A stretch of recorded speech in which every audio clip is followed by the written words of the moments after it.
Hi hello నమస్తే వనక్క welcome to my channel అండి. ఈరోజు మనం వచ్చేసి ఏడుపాయల దుర్గమ్మ గుడికి అయితే వచ్చేసాం.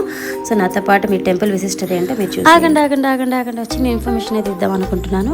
సో ఈ టెంపుల్ ఎక్కడుంది అనుకుంటున్నారా? ఈ టెంపుల్ వచ్చేసి నగసన్నపల్లి మెదక్ జిల్లాలో అయితే ఉంది. మనకి హైదరాబాద్ నుంచి 80 కిలోమీటర్స్ మాత్రమే. సో నేనైతే బైక్లో వెళ్ళిపోయాను అనమాట. సో మనకి ఆన్ ద వేలోనే నర్సాపూర్ ఫారెస్ట్ అయితే పడుతుందండి. సో నాకైతే చాలా హ్యాపీగా అనిపించింది, ఎందుకంటే ఫస్ట్ ఆఫ్ ఆల్ మంకీస్ చూశాను అండ్ చుట్టూ గ్రీనరీ చాలా బాగుంది, కంటికి అందంగా. సో మనం ఇప్పుడు గుడి చరిత్ర గురించి మాట్లాడుకుందామండి. సో గుడి చరిత్ర ఏంటి అంటే, అసలు ఇక్కడ ఏడుపాయల దుర్గమ్మ ఎలా వచ్చారు, అసలు ఈ వాటర్ ఏడుపాయలుగా ఎలా వచ్చింది.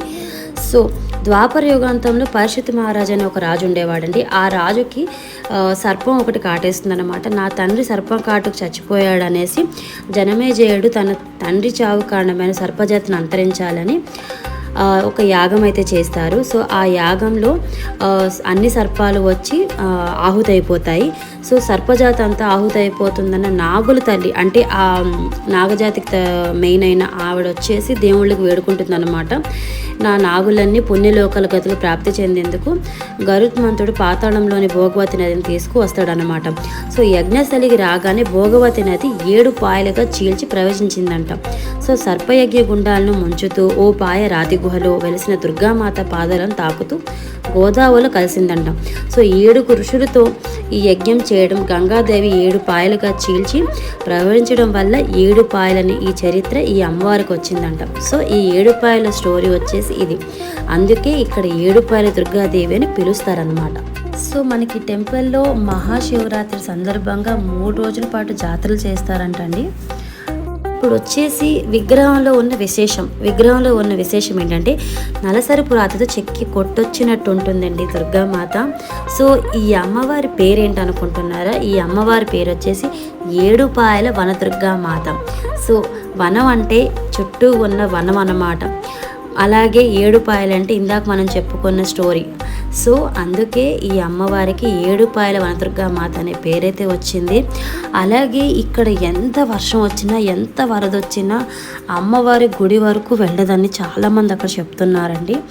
సో అందుకని నేను ఈ అమ్మవారి టెంపుల్కి వెళ్ళడం నా అదృష్టం అయితే నేను భావిస్తున్నాను. ఇప్పుడు దాకా ఎవరైతే వెళ్ళలేదో ఒక్కసారి ఇలా తల్లి దర్శనం చేయించుకోండి. సో అమ్మవారికి ఎదురుగానే అమ్మవారి నీళ్ళు అని చెప్పేసి ఇక్కడ ఒక ఆవిడ మాకు కొని చెప్పింది, వినండి.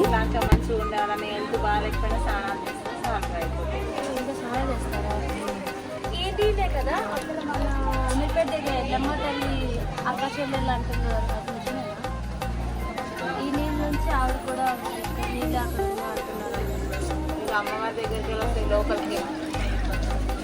అమ్మవారి సంతానం ఉన్న అమ్మాయి.